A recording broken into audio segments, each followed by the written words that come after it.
been a while since I've covered a vehicle-based game. Racing or car games are not really my personal forte. Something like Mario Kart is what I enjoy in this genre, whilst realistic driving games like Gran Turismo or Forza will just put me to sleep. And of course, let's not forget the previous driving game I reviewed, the game that still holds in my mind the accolade of worst game to appear on this show, London Taxi Rush Hour. Oh, thinking about that just gives me a sad. Well, let's forget that pile of arse. Jump on a plane and take a trip to Hong Kong for Wreckless the Yakuza missions.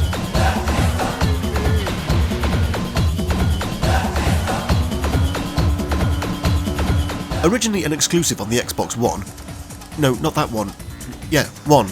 The first one. Whatever. Microsoft, learn to number your shit properly. Anyway, published in 2002 by Activision, the PlayStation 2 and GameCube versions followed 9 months later. With its original Japanese title of Double Steel, it was developed by Bunkasha, who only made 2 games. This and its Japanese-only sequel Double Steel: The Second Clash. This is an open-world mission-based vehicle sandbox. Think of it like Grand Theft Auto, but just the car missions, which sounds like it might be boring, but this game is far from it. It's the bustling streets of Hong Kong. Crime is through the roof and the regular police force have their hands full. The Yakuza are running rampant, so it's time to bring in additional help from the elite Flying Dragon squad. Do not adjust your YouTubes. The image quality of the cutscenes really is this poor. What was that? No! My pudding! I'm gonna get you for this. You spilled the lady's pudding. You're not getting Oh, away from now me. you've crossed the line. Do what you have to do to stop the Yakuza car. Do you think? That was them. Let's go. You take control of 2 nameless dragons tasked to bring an end to the Yakuza shenanigans. Before each mission, you get a choice of vehicle, with more available as you meet certain conditions. The first mission has you simply chasing and destroying Yakuza cars by any means necessary. But now let me introduce you to the star of the show and something I will be bringing up frequently, the game's engine. Bunkasha made the wise choice of building Wreckless using Traveller's Tales' excellent game engine called, Game Engine. Traveller's Tales are the good folk who today make the brilliant LEGO games. Unlike some other developers, I like it when they allow others to use their game engines, because they're already in place, so why not? You're given objectives that involve destroying other cars, collecting items, delivering items, reaching goals, etc. Usually, you'd want to drive skillfully, avoiding traffic and pedestrians. Not here. Bonuses of new cars and extra stages are unlocked by meeting the sub-goal. This means colliding with all of the things, which is where the game engine shines. There is always so much going on the screen at once. Plenty of other vehicles, pedestrians, food stands, barriers, traffic cones, market streets, you name it. Utter mayhem with no slowdown. Navigation is pretty typical. A mini-map showing your immediate surroundings and a floating arrow to point you in the objective's rough direction. But no compass or full map to view. I find being able to see the full map useful. When you mentally know the general layout of the city, along with a compass, you start to instinctively know where you're going. Not that it matters, there's so much crap flying around it makes sightseeing a tad difficult. Okay, it's not all copious amounts of mindless property damage. There is a mission where you need to rescue the police chief from the underground water system. This is where you really need to hone your precise driving skills to navigate the tunnels and walkways.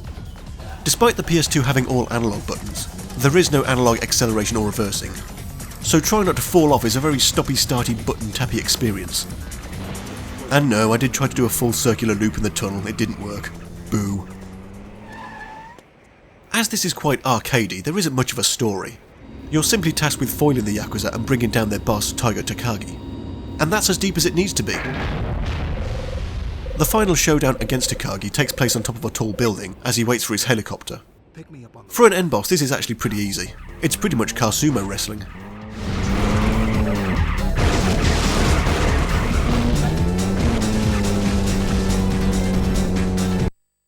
Yeah! Mission complete!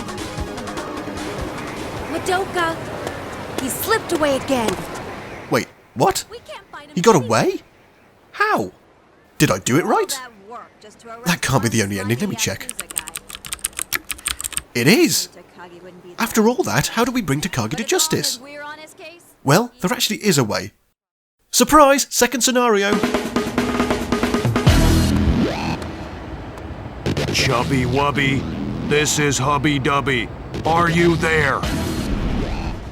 Scenario B, Spy Story, has you playing as two, again unnamed, would-be spies.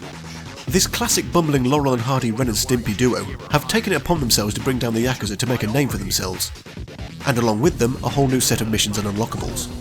Same city and mission types, but an even wackier campaign, like radioactive material and the most convoluted MC Escher pier ever conceived. I mean, look at this thing, it's like a bloody skate park. Subtlety is not even on the same planet as Wreckless, but it's completely aware of this. The police have organised a clandestine race through the city at midnight. Okay, let's keep this little competition nice and... Clandestine! Clandestine! I'm clandestine the hell out of this shit!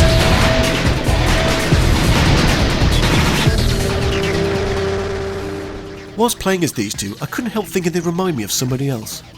Then it hit me. A guy with glasses and a hat, paired with a big burly dark-haired fellow? It's Yahtzee and Gabriel! And with this in mind made the experience even more enjoyable. Well, I'd be stupid not to do this. Gabriel? Fuck up. Okay, that's not what you wanted. Yeah, I know. Come on. Oh, piss on that guy. Oh, there you got him. Oh. Where are you going? That's that sorted. Alright, now follow Uncle Gabe. Fucking, where are ya? I'm not navigating anymore. I haven't even looked at this. What douche? I'll just kill people because they're jerks. But only one way to find out. Too right. Die! Oh! Oh, piss flaps.